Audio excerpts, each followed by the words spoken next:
So ano daw yung intro guys sa kantang Everything I Own? Sige, tuturuan ko yung guys. So simple lang siya. Maglagay lang tayo ng kapo dito sa 7th fret. Yan. Tapos i-play muna natin guys para mapakinggan nyo. Ganito siya guys.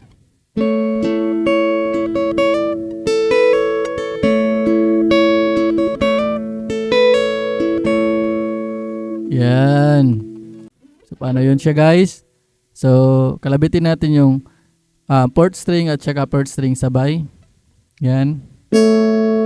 Then 3 1 3 1.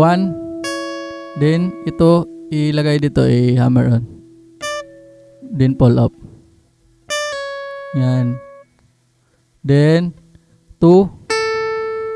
Then i-hammer on itong middle. Yan, bali ganyan.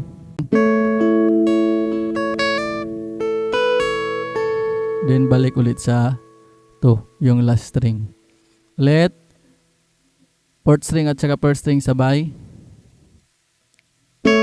Then 3 1 3 1. Then hammer on with pull up siya. Yan. Then 2. Then hammer on din ito. Then ulit sa 2. Bali kung bibilisan natin konti guys, ganito siya.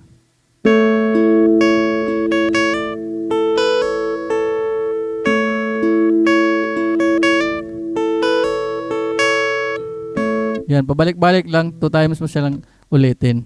So kung may natutunan ka guys, pwede pahingin ng isang like, comment, and share this video para malaman din ng iba. Yan lang, salamat.